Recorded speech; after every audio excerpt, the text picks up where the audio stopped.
Good morning to everyone, all the panelists who joined in. Thank you so much for taking time out to be on this broadcast on this Saturday morning. I have a very eminent guest today, Samir Arora, founder of Helios Capital Management, joining us from Singapore in the third episode of this series. Samir, good morning. Thank you so much. Good afternoon to you from Singapore, actually. Thank you so much for taking time out to join us. Just a broad question before we start. How are you feeling? I mean, with everything around that's been spoken about, what's the broad thought process right now? How are you feeling?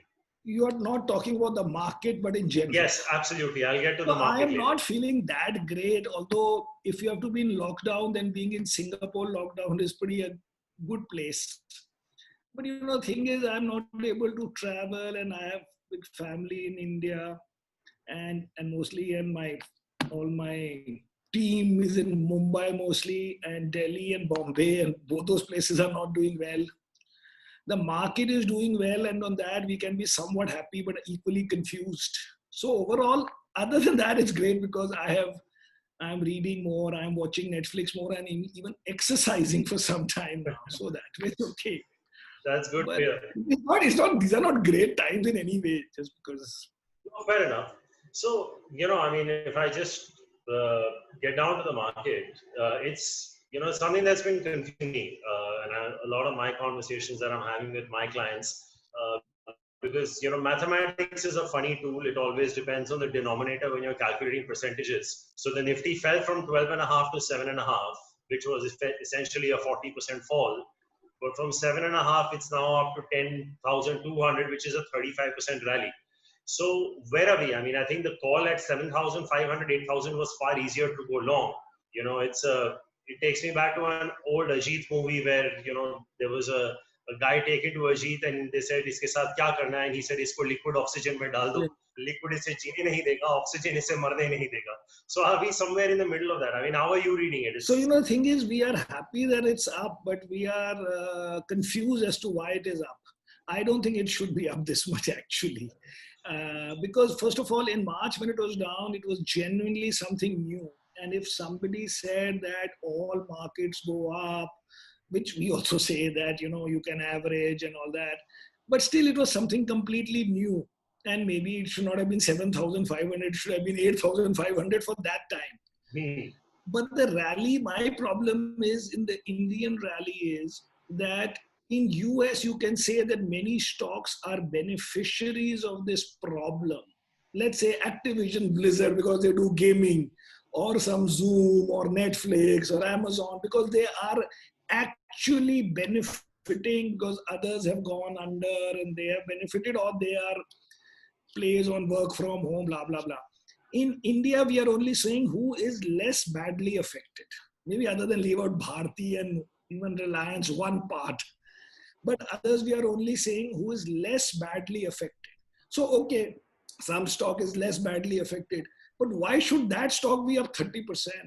We have India's biggest listed retailer up 35%. In a normal good year, if it was a good business and a good year, he should have been up 30-35%. But in a year where the only highlight is that there's no highlight actually, it's just that, okay, there were for 2 months it was lockdown, but you are up 35%. So those kind of instances make me feel that we are going wild, and some of that has to be given up over time because it's not over that way. I mean, it's okay. It's good that it is up so that we are in the game somewhere and we are not embarrassed every day relative to US market and other markets.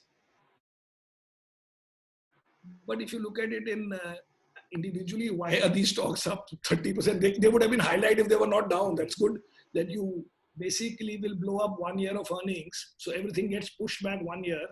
And for that, you are down a little or up a little, but you are up as if it was the biggest benefit ever to these companies. So that is what I don't like. You think, I started off by saying mathematics is a funny thing. When you look at price to earnings multiple, and you probably don't have a handle on where the denominator is in terms of earnings.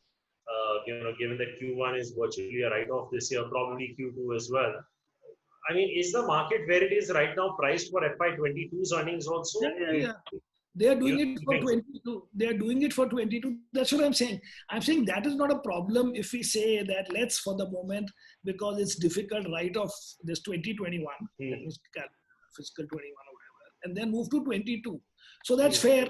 So therefore, for that, the market is down in MSCI is actually down only some 12-13% in rupees, and Nifty is down maybe some 17-18%. Okay, it should be down 12%, let's say, because you wasted 1 year, and 1 year you're supposed to make 12%, let's say.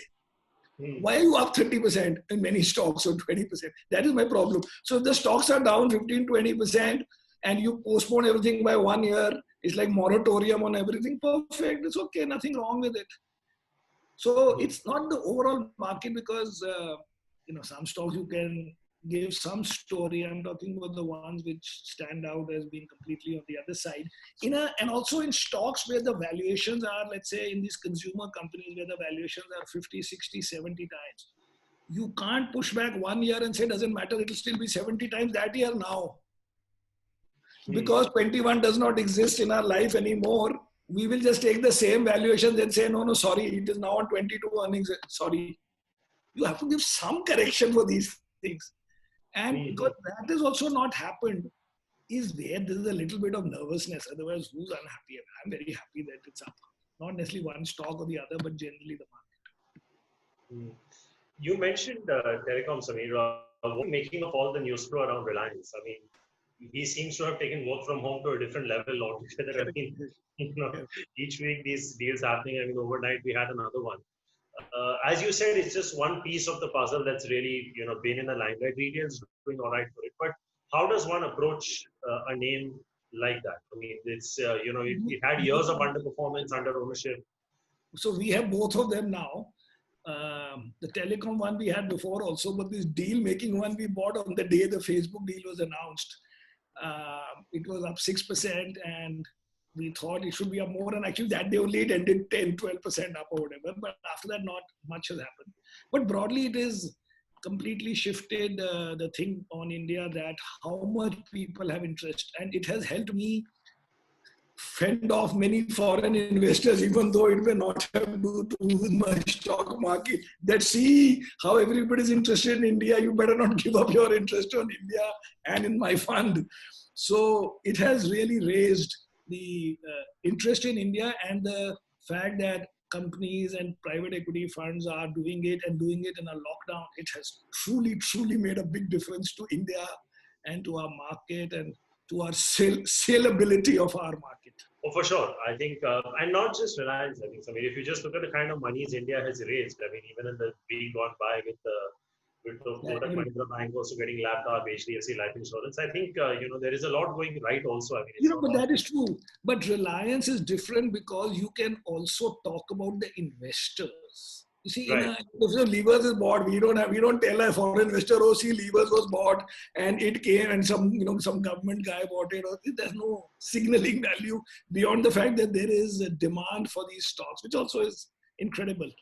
But Reliance raised it to a different level because of both the sides. That it's happening in a lockdown, and it's happening with these, they are heavy hitters, all the guys. No, for sure.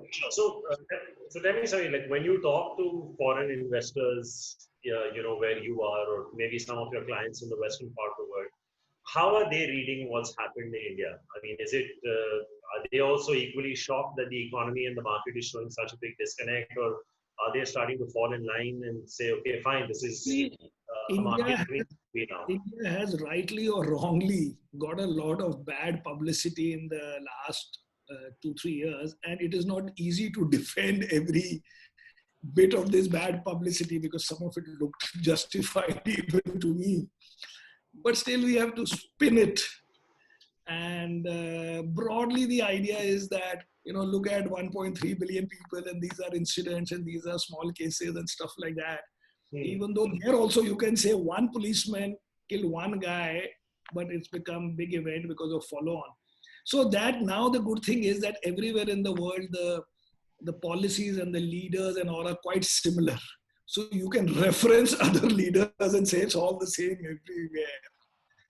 And basically move on. So in India, the thing is that last year, fortunately, was not such a bad year for our market. And this year, because everything happened in the month in which everybody was locked down, whatever the markets fell in March and NAVs fell in March, you could package it with some other things and longer term performances and all that. And then in April and May, it's okay. But if you really ask me to defend what has happened in terms of the sharp reversal, there's not such a strong defense. So, I received this WhatsApp forward a couple of days back, which said, they showed the number of corona cases in March, which were very few. 500. And and the fear of corona, so you had a small chart of actual corona cases and the fear of corona. And now in June, In India, these are the number of corona cases and this is the fear of corona. So the point I'm trying to make is for investors that have made money over the last couple of months, and the stocks that have contributed to this, it's often a tricky question whether you need to continue to hold on to those gains or start booking profits, because I think everyone's aware of the risks that are there in the economy, and we don't know whether this is for real and whether there'll probably be another leg down. So, I mean, for someone who's made profits, how do you advise first them? of all, I would like to meet these people who made money. Or is it that on their first 100, which was in December, they lost money, and on the next 5 they put in March or April, they made money? Or have they made it on the full 100? So nobody got into money. I think that Would have started, unless it was a new account holder of Robinhood or Zerodha or something, who came for the first time in April. Point well But broadly, because otherwise I feel, wow, how come I didn't make money? And everybody's made. Okay, we made from the bottom because the markets went up and maybe on a few extra trades.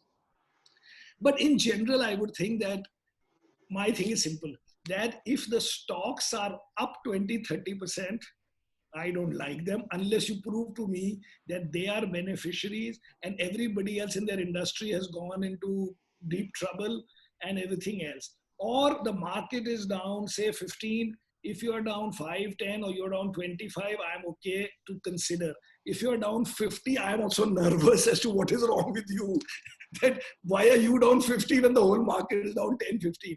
But still, we have bought 2 stocks which are down 40, 50%, saying that this is from Feb. One of them I'll tell you because we said on TV, one was a hotel company, saying that even if you get back to this number in 3 years, it'll be a great return if you can get back to a Feb number, and mostly you can't disrupt them, and mostly you can't replace them, and mostly they are guaranteed survivors. So, okay, if somebody wants to hit you down for that. Plus also you don't have to worry about whether there's anything happening this quarter, next quarter, because nobody cares. Everybody knows nothing is happening. Unlike some other company where you might say earnings will decline 10%, but they decline 15%. In businesses that have completely shut down, it doesn't matter for 2 quarters as long as just the news flow comes that, one place was open on the weekend, they got 30% occupancy. Looks like a great thing right now. So we have a global fund, and in our global fund also we bought 2 hotel companies. We bought Hilton and Marriott. It's easier to talk about US stocks just to give you the same thinking. But it has to be a barbell.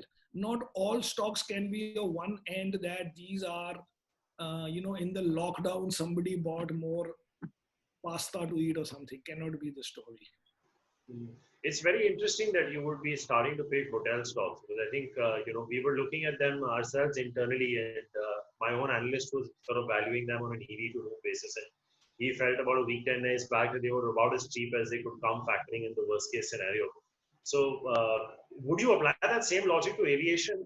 Maybe, because at some point, no, you wouldn't. And the reason for that would be? The reason for that is that, first of all, they are not down as much. At least one of them is not down as much, the big one. Second is that industry, even after it goes up a little, you'll be nervous that what is it in terms of, for example, today, because everything is zero, everything will look like a recovery for some time. Because if you open the mall, today we went walking, and in one juice shop here, there was about 10 people waiting outside. And if you looked at that shop, it would look that, wow. But in that sort of market in our neighborhood, there are about 10 eating joints, and 9 of them are closed. So the 10th one has a juice and the 10 guys waiting. So what to do? It's the same thing for every recovery. where the first round will be pent up demand and fact that you were locked up in Delhi, so you wanted to go to Chandigarh, so you have to go, and first few days like that. If you saw yesterday or maybe today, it says that Air India had 6 million or 6 crore or some number of hits on its site, and the tickets booked was 1700. It's in today's paper, you can see. The point is, the first round, there'll be too much interest, too much thing in many things. So we have to look slightly beyond. But anyway, I am not trying to make a portfolio of beaten up names. I am saying everything cannot be the ones which are currently less affected. If those stocks are up 15-20%, instead of being okay flattish to being down 10%, okay, no problem. So I read somewhere recently, and I found this very, very interesting. You said, people should stop listening to the noise around them and just focus on listening to the corporates and the CEOs. So, I mean, it's a very interesting comment because, you have so much, of course, business media is such a big platform in India today. How does somebody who, so First of all, my tweet should not be taken literally, because if it was a literal tweet, I will not tweet. It has to be reversed. So my point was that all these guys were coming on TV and saying there's nothing wrong. So I was saying, great, if there's nothing wrong, they should not be helped by any government. There should be no sympathy for them. They are saying everything is great, let them enjoy, we'll also enjoy. I don't remember the exact context, but I never was saying that they are actually telling the truth and the media is telling the lie. I am a media supporter. No, I'm not here to I'm very amused. Recently, there was a guy who tweeted that, I have learned that in this lockdown, I should only look at channels and do the opposite. I said, it's amazing because first of all, the same channel in the same day that says 10 different things. And if he sees across channels, they'll be saying different things. So whether he does the same or opposite, he cannot do either because everything will be very confusing if he was really trying to do it. But my point is that, the problem here that happened was that we as fund managers are supposed to say that the fiscal stimulus should be there and that companies are in trouble and that unlike the US, the government is not doing stimulus and not giving money to the needy and to the weaker 30%. And then the same company comes on TV and says everything is great. So actually the government is right. It should take all these interviews and say whoever said it is right should be removed from the system and say, thank God these guys don't need anything. And then you can focus on the balance 25%, which I'm saying there is really a problem. I'm not going to respond to that media part, Samir. I have a lot of friends in that industry still, having done it myself for so long. But, how you brought up the government? I mean, what did you make of that stimulus package? There were, whether people actually come on a media platform, they're not saying it perhaps as openly as they would want to, but for a lot of these corporates, when you have closed door meetings with them, a lot of people were probably dejected with the fact that there was no real stimulus. And so how do you read it? Do you think the government did what it did the best it could, or could it have done? No, it could have done a little different, but actually I think that some of the big picture reforms are actually good if implemented, like the agricultural reforms are good. The reforms related to opening of space and atomic energy, no Indian corporate has the money or interest or the longer term thing. Even if you see in US, it is all these billionaires, whether it's Elon Musk or Jeff Bezos, all these guys who would personally be interested in all these space kind of things. So all those were big picture. Only the agri supposedly is good if implemented. In terms of the other things which are giving actual money to actual needy businesses or MSME, nothing there. I'm sort of going to intersperse this with some questions we're getting, Samir. We've got about 370 odd participants, and a lot of them probably, I probably didn't want to dive too much into sectors. I wanted to keep this a little more generic. But there are some people who want me to get your thoughts, and some questions are coming in on life insurance and asset management companies. I mean, we don't have too many of them listed in India, but how do you view this space? I am from the asset management industry, and I can tell you that asset management industry does not deserve the valuation that it has. Just to tell you, in November of 2016, we had Demon, and the market fell 10%.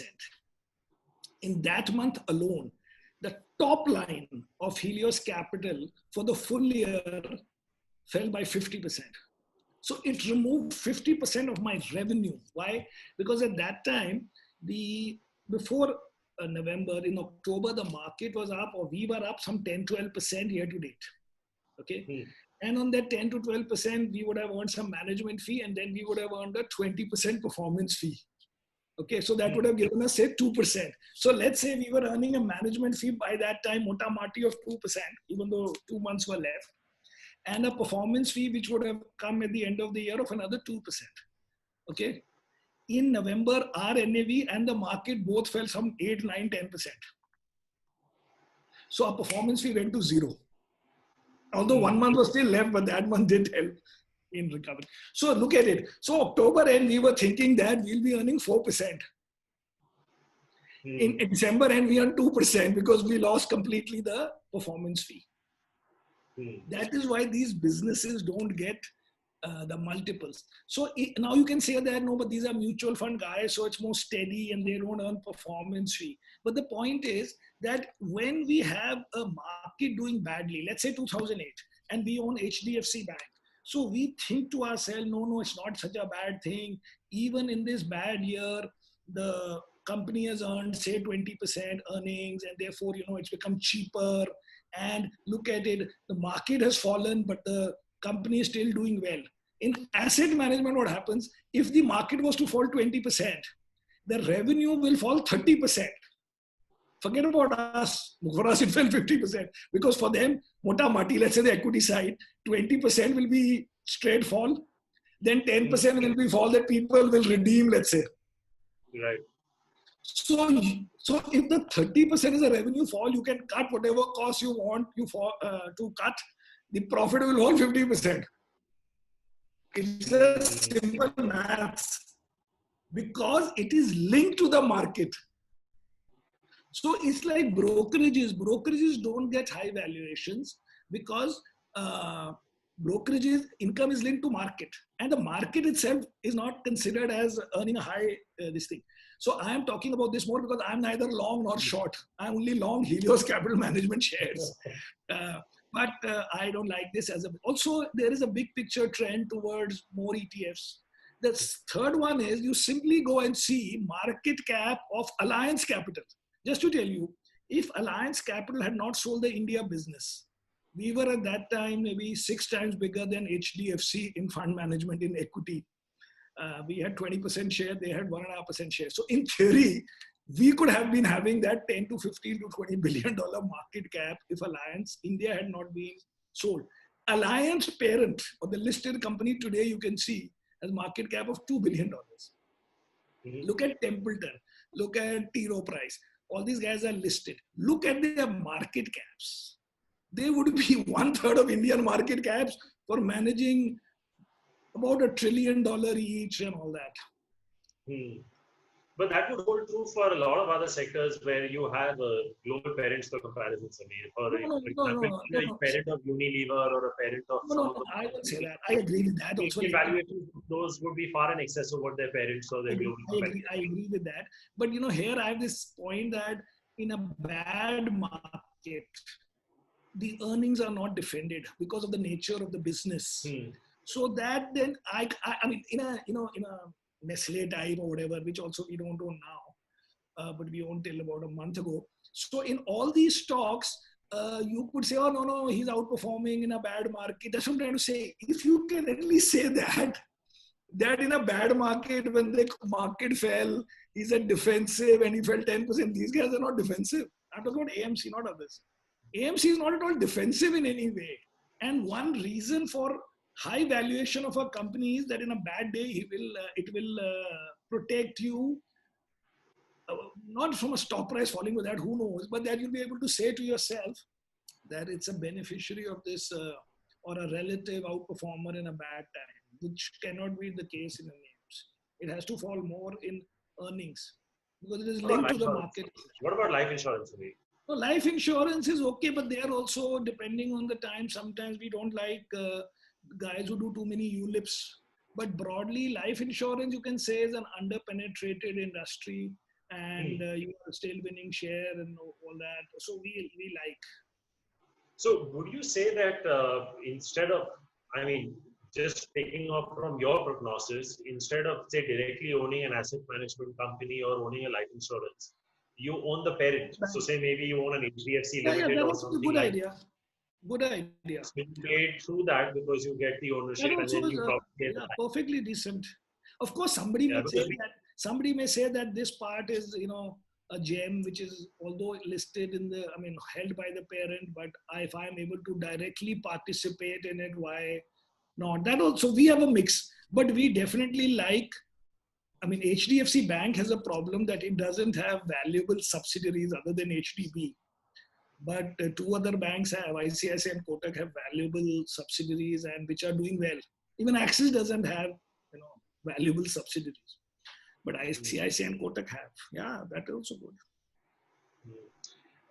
Samir, pharmaceuticals as a space, very similar to say Reliance in more ways than one in terms of the fact that it went through years of under ownership, underperformance, and the last 2-3 months have seen these stocks go up, 50, 100, 150%. And then there's this entire talk in chemicals and specialty chemicals of capacities moving from China to India. Typically on the sell side, the same analysts would track pharma and specialty chemicals, even on the buy side. So, if you were to look at these as a bucket, is this a good investment theme, say, for the next 2-3 years? That's one of the questions that one of the participants who's logged in has asked. So, specialty chemicals, we also owned for a few years, maybe 3 years.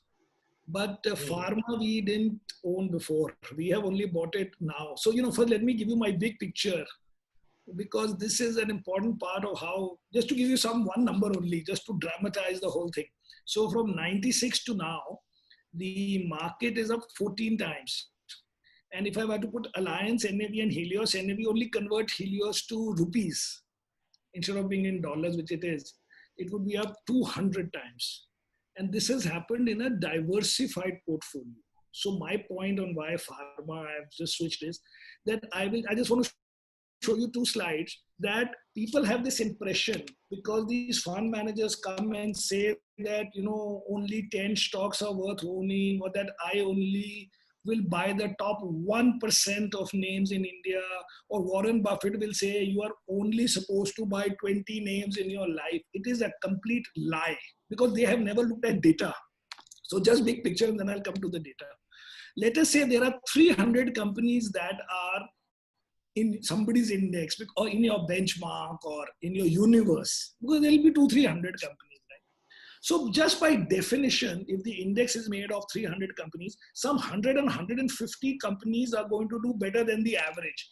The number might be a little different because sometimes some large cap stock may do well, but let's say it was broadly a universe of 300 stocks, then Mota Mati 150 stocks are going to beat the index and 150 stocks are going to be beaten by the index.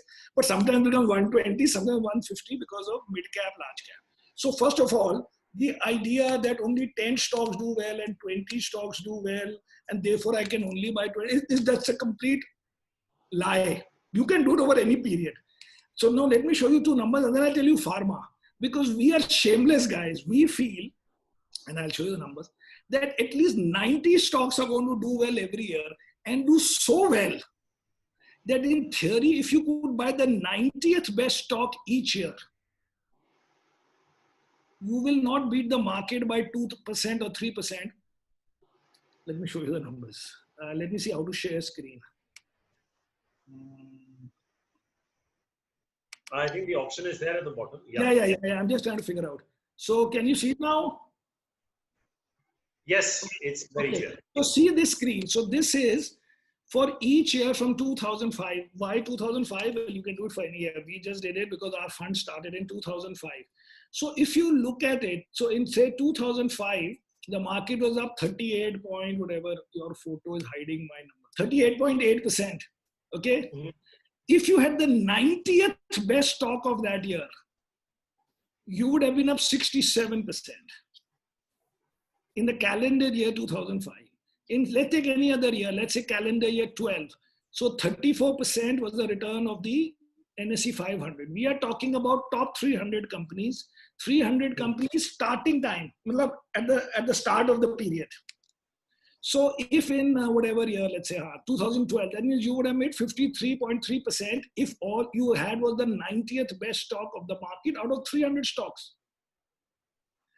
Theoretically, if every year, and then you can't, so I'll move it, but theoretically every year, if you could just buy the 90th best stock, you will be up 44 times, while the market was up 7 times, 579% return.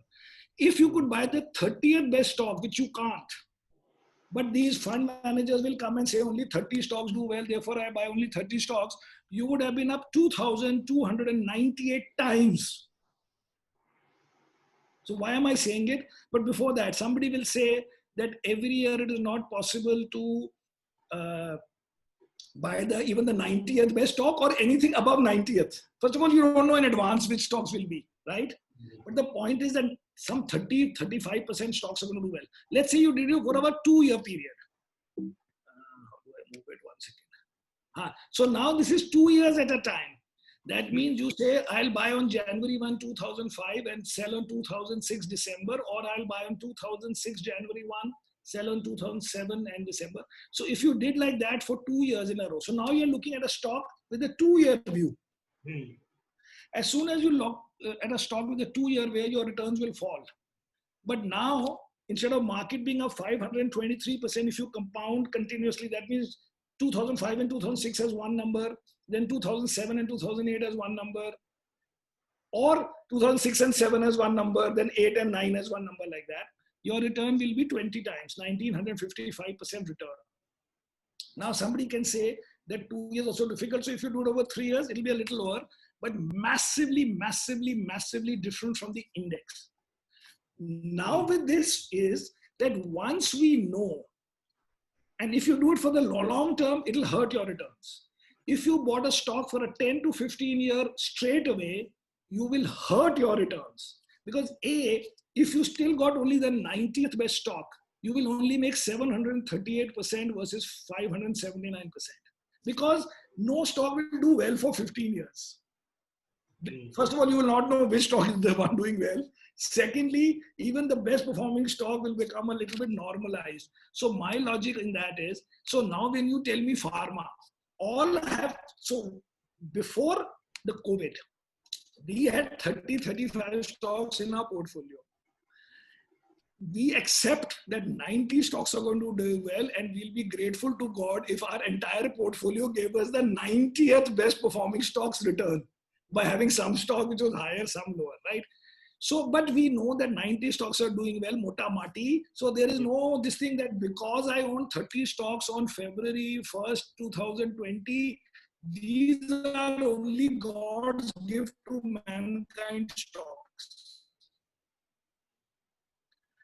So when the problem comes, you buy 2 pharma stocks because others not. Pharma may benefit or not benefit, but definitely has not got hurt. It was in the list before, but we had chosen something else because we have to choose 30 stocks out of theoretical 90 if we could dream and say, will our stock be in the top 1/3 or bottom 2/3? So I feel that pharma will be in the top 1/3, and that is a good enough addition to the portfolio. And so we bought 3 stocks. We didn't have any of them before. We have not made any of this 100% return. We have made maybe 10% and 12% return. But in one swing, you change to the new dynamics of the market. That is the formula for consistency. Not to say, if I did not own it on Feb 1st, how can I own it on March 1st? That is the way that in theory, if you could change every year, if you could, by the way, change the portfolio every minute, you will be millions of times, all right? If every day you could say, whatever the best performing stock I have, so you can't do it. Every week, can't do it. Every year, you can try. But every 2-3 years, you can't do, but you straight want to do 15 years, you're going to make much, much less return. Our returns show you that. This is fascinating, Samir. I mean, if you That's could why just if tell you me. say pharma, we'll buy 3 pharma. So who cares? They were always in the good stock here or something. And you switch 1 minute, you're into the new world. So out of those 30 stocks, you change 5, 7, or 8 this time because of COVID. It happened in a shorter period. Otherwise, over a year, you will change 5, 7 stocks. Some 5, 7 stocks will do well while you are holding it, so you will keep holding it. Some 5, 7 stocks will disappoint you after 1 year or after 2 years, or you will make money or not make money. But this idea that going in, I must know. Please, let's look at it. So when you say pharma, who cares that pharma will be? Bill Gates is not the largest individual shareholder in Microsoft. The name of the largest shareholder is Steve Ballmer. Steve Ballmer owns $60 billion of Microsoft, 4% or so of the company. So Bill Gates was a board member, founder. How come he didn't know all this time?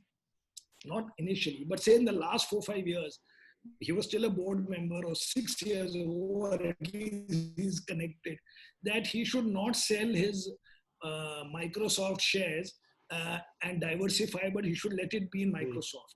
If you know Steve Jobs, when he died, his entire net worth was in Walt Disney, not in Apple, because he had sold Pixar to Disney and he got Disney shares. Apple, he had rejoined. He didn't get any shares. He got some warrants initially. So whatever those warrants made him, maybe they made him $500 million or something. But he did not realize in 2015, or no, sorry, whenever before he died, whichever year, that I should move my Disney shares into Apple, because nobody knows beyond a point. Nobody knows anything about anything beyond a point. It's an odd reduction issue.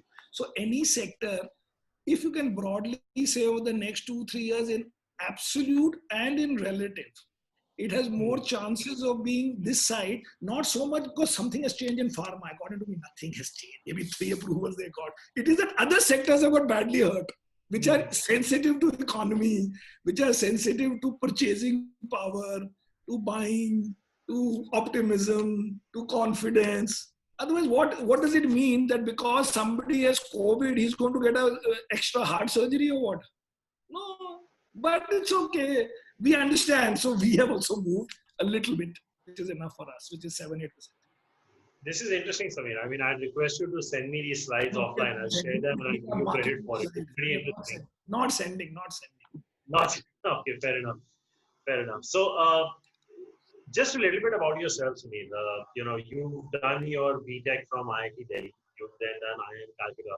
What drew you to fund management? I mean, at what point did you realize that this is something you wanted to pursue as a career? Was it in your formative years as you went along? No, nobody prepares all these things. So what happened? That's what I want to figure out. At what point did it happen for you? After IIM Calcutta, because I was working in Delhi with Xerox, Modi Xerox at that time, but I had a foreigner boss because of which I had joined from campus. So my sister was going to US for a PhD. And I said, if you're going to US for a PhD, why the hell am I not going? So we went together. So I went for a PhD to Wharton and she went to USC. So I didn't complete, and she, like a dumb sister, completed it and became a professor. So I, in between, applied and got a job with Alliance. But let us say that day, because I also applied to McKinsey, I had got a job in McKinsey. So then I would have been something else. These things cannot be defined. If instead of that I had got some other consulting company, I would have been something else. But broadly, all I understand now is that the best job in the world is fund manager, which I didn't know at that time.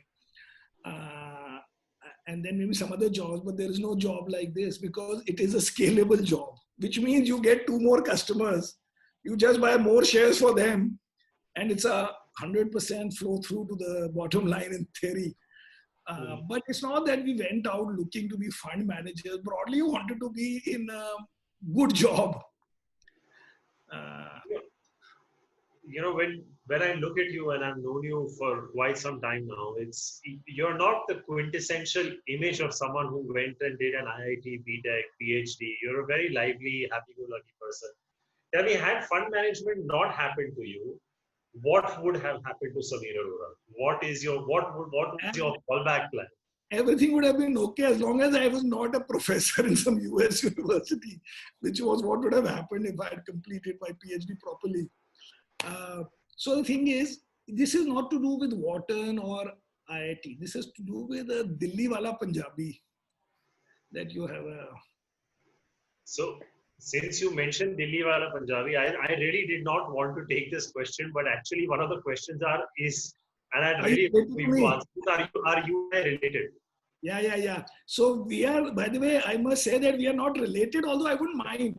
But definitely he doesn't look like my son, like some Twitter guy asked. No, fair enough. So, tell me, Samir, you said you've been reading a lot of late. What have you been reading? You're not a big fan of Kindle, from what I gathered Although, online.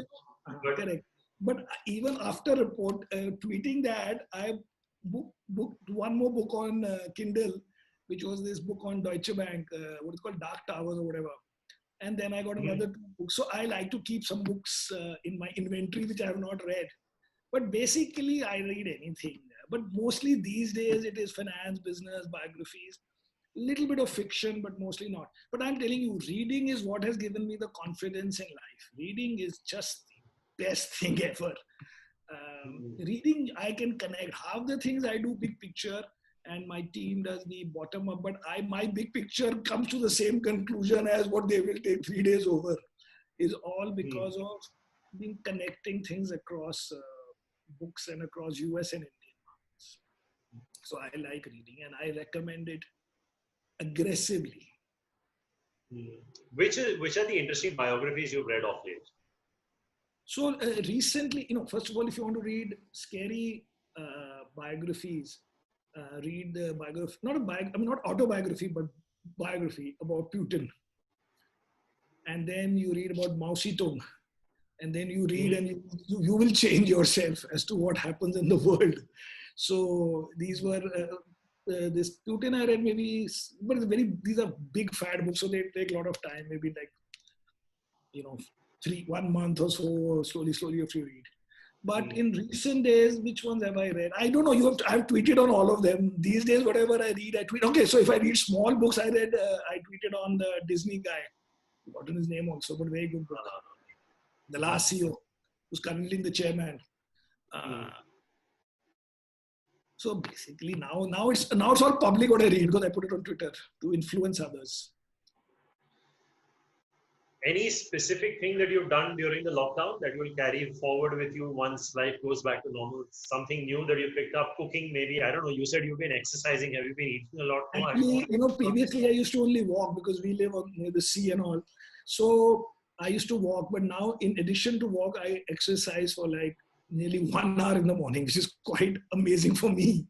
It's only been happening for about 30 days. So, but now I don't mind it.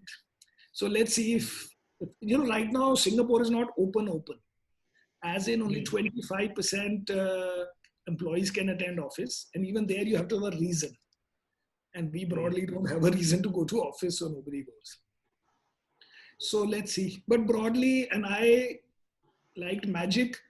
I spent a few days, or not few days, a few hours on a few days looking at YouTube.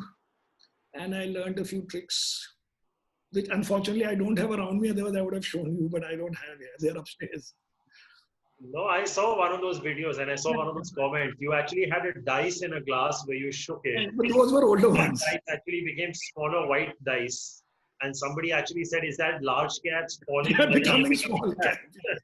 Yeah, is that really how the market has gone? I thought that was absolutely fascinating. But it's very interesting. I mean, magic is not something that a lot of people would take up. I think a lot of people are actually, magic, my dad told me that if I learn magic, I will always be invited to parties and be the center of the crowd. So this was in the 70s and 80s. But that time we didn't, whatever we could buy of, small magic in these small shops around Delhi, we used to buy. Then in US, you get good magic. I was told that about singing when I was younger. I have to practice a lot, I buy it. If I have to practice a lot, it's too much pain. I was actually told that about singing in my growing up days. If you learn singing, you'll be invited to parties. So I was like, okay. Well, our dads were interested in getting us invited to parties. We are Punjabis at the end of the day, that's what we do. Aroras are all same in the end. Are you also a Rajma Chawal kind of guy? Yeah. Absolute. To the So heart. I can see some questions. Just see if there are no questions, they'll think we are. Yeah, there are. I mean, a lot of these are repeats, but what are So your first of all, short? let me give my big picture lecture. Yeah, So and also while you're giving a big picture lecture, a lot of these guys have asked, do you have any current short positions outstanding in India? oh And what? absolutely. All the time, day and night, 24 hours for 15 years, we would have 30-40% short, Hmm. 30% short. And in very aggressive times, which we didn't think these were like that, although it turned out that the last 2 weeks were very strong. But even in 2014, when I had written to my investors at the beginning of 14 that we will make 50% this year. The market will make. Actually, market didn't make. Uh, we would be short about 20-25%. Hmm. So even now we have. Now what we've done is we have shorted these very high PE consumer names on the basis that either the economy will do well and therefore other stocks will do well, or the economy will do badly and these stocks will outperform, but they will not go up or go up a lot to trouble me. The other thing about shorting, which I've learned, because we have done really well on shorting. So just to give you, from our life to now, that is from 2005 to today, our portfolio would have made 75% on longs and 25% money on shorts. While the Okay. market is actually up maybe 5-6 times. So normally a long short fund, you would make 125 on longs and lose 25 on shorts for your 100 gain. Hmm. Normally in some periods, of course, you make a lot of money on shorts, but I'm talking cumulative. So the thing is that a short is not being done because you think that the stock will fall. The short is being done because you believe that it cannot go up a lot to trouble you. And the rest, the market will take care. Some problem will happen. Some bad budget will come. Something randomly bad will happen because India, the random bad is very high. So if you look at the number of months from 2005 to now, where the market has fallen more than 8% in a month. This was in dollar terms I was doing, but it made me 7 in rupees. In US, if you left out 2008 and the first 2-3 months of 9, I forget now because we did this about a year ago, but maybe there was 1 or 2 months in these 14 odd years at that time that the US market had fallen 8% in a month. In India, it was 28 times. So what happens is many times when I'm writing my letter next month, say around 15th of the month, I have forgotten why the market fell 8% in the previous month because it has randomly fallen. Or some twist ho gaya, koi China mein problem. Nobody knows what the problem is. But my shorts have made me some 3-4% extra. And so in India, the point is don't worry about, of course, we like to short those stocks also. Like we were short this telecom stock from 200 rupees to 6 rupees. You know which stock that is, which actually we should have bought it. We would have been up to 10 rupees now. But anyway, so the point is, there are some stocks like that today. So for example, do you really believe that you're going to call the painting guy with 6 guys with mufflers on their face to come home and paint your house for the next 6 months with your mother in one room and her to be told to put the other room, and now these 6 guys will come? And I don't think all these things are happening. There are many such examples, but not all. Some are still where we are losing because they've gone up so much. So, okay, that is part of a portfolio. So we are So short. you said, fair enough.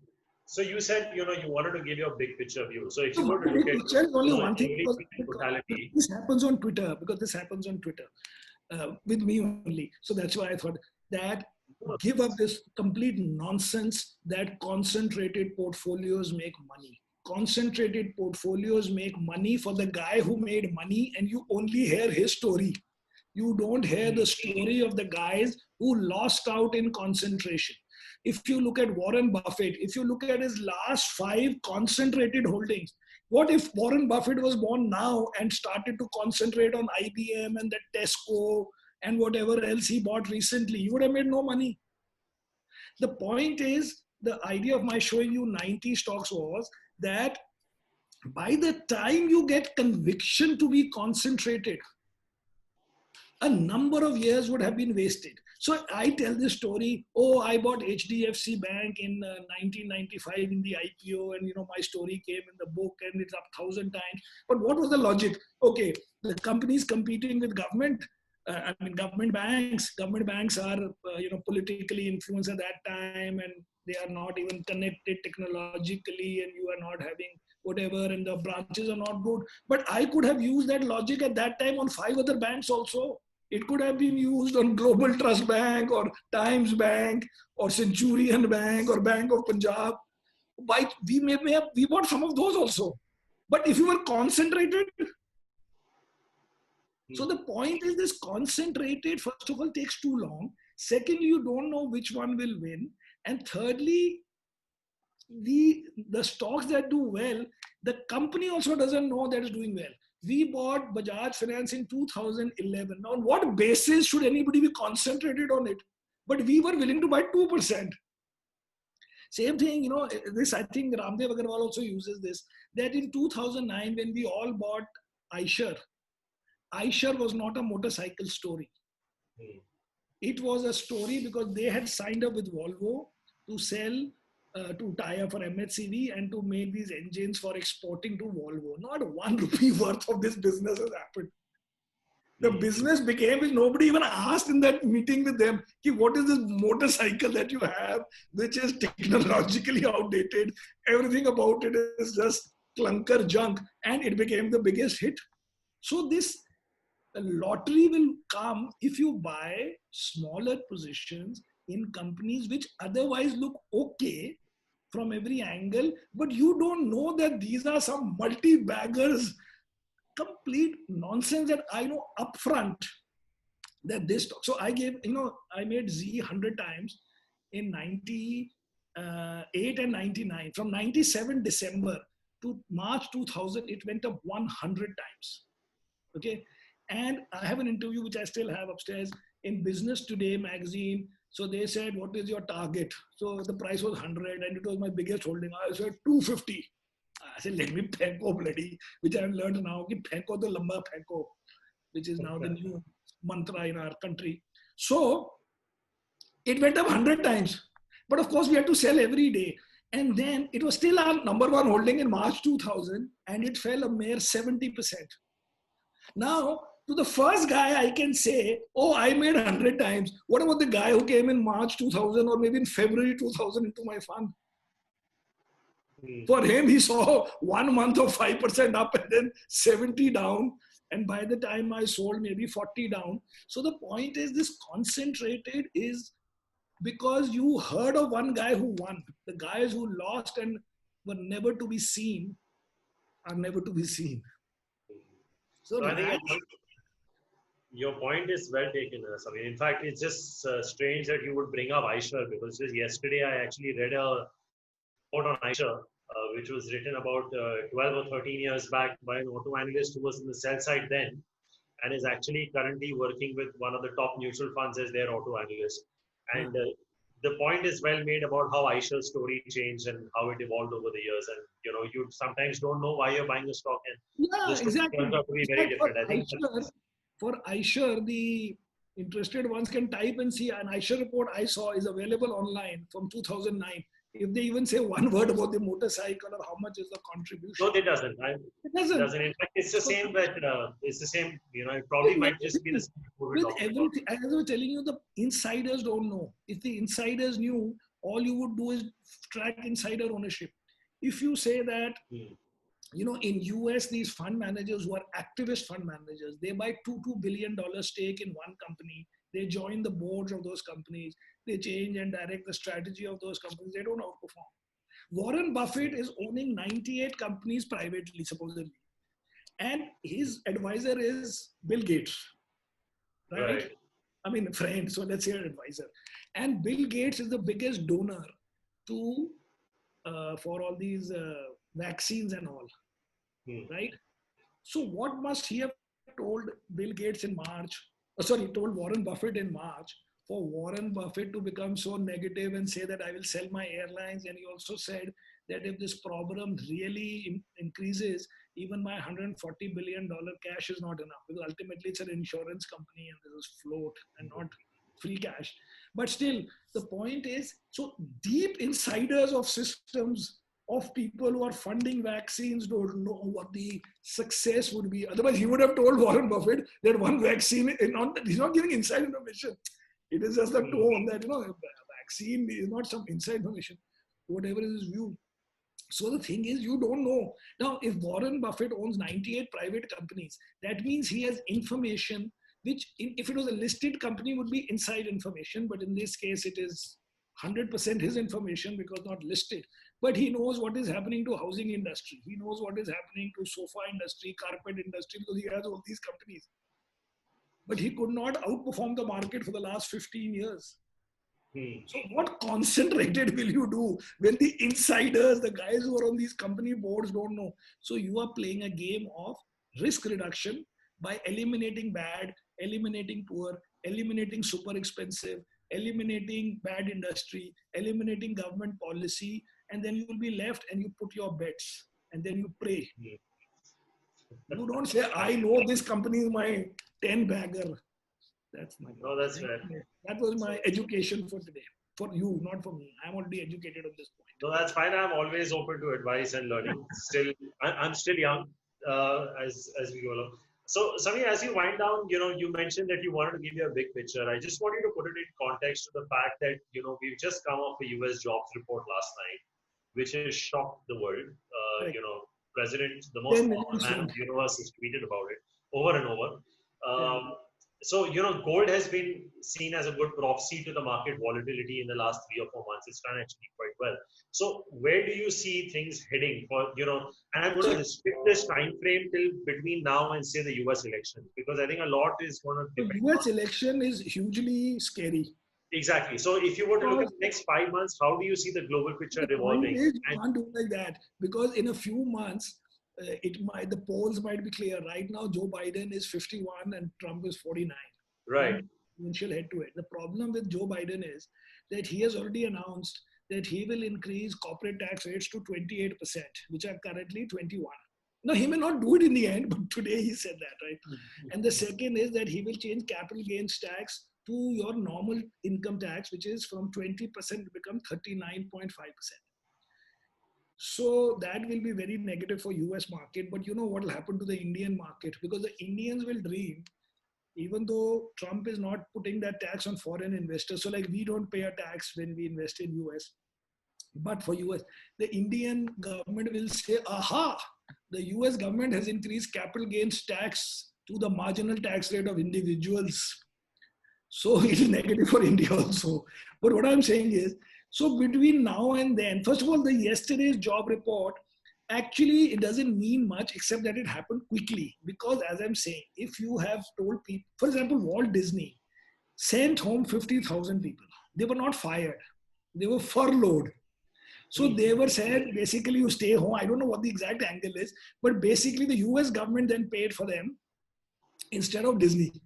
But now that Disney Disney parks are opening, boom, maybe all of them or half of them were called back. So the point is that had to happen. If we are going to reach 80-90% economy, it will show a massive improvement from here to there. But a 90% economy is not good enough.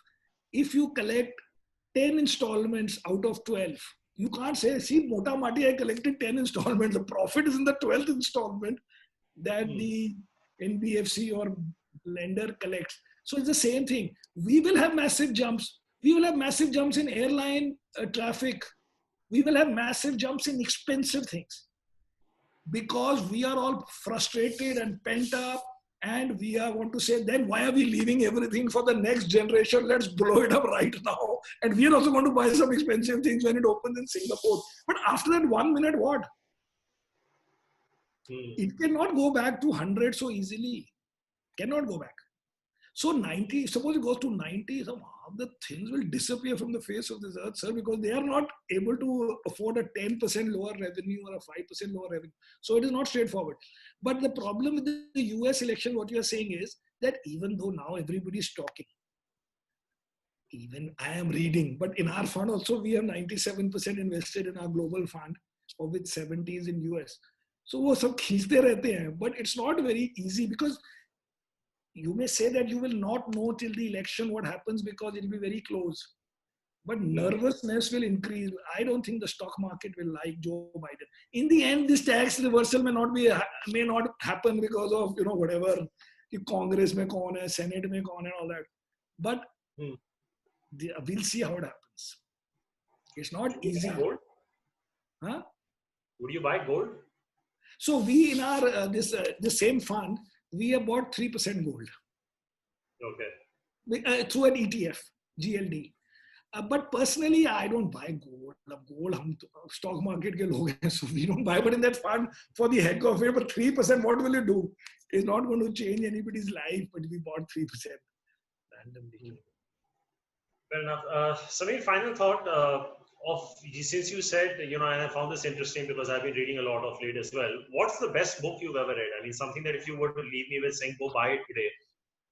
I've sort of right by the side of me, I've started reading this one all over again, which is the one I'm talking about. With the 90s, because it talks so much about his, earlier holdings. So I just went back and started reading. This is the first book that everybody read. So I would say big picture, there are two books which are, one is The Halo Effect and other illusions or something, which is about how, when we say that we buy good management, it is a complete load of crap because nobody knows what is good management. All you know, the stock is up, so it must be good management.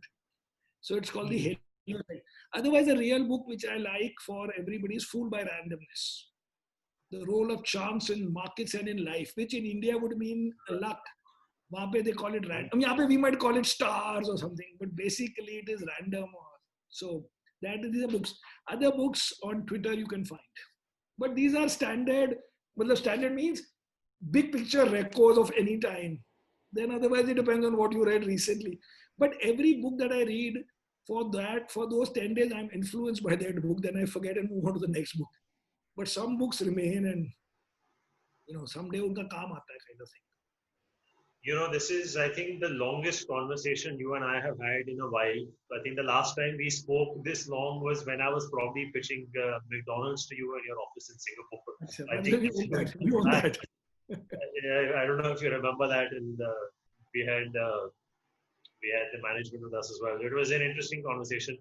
I don't think I've interviewed you in this format for over a decade, but it's been fascinating listening to you. I mean, I could continue this till my Rajma Chawal comes. I mean, it's probably getting closer right now, but it's just been so insightful to listen to you. And I hope we can do this again. I mean, I'm not an anchor anymore.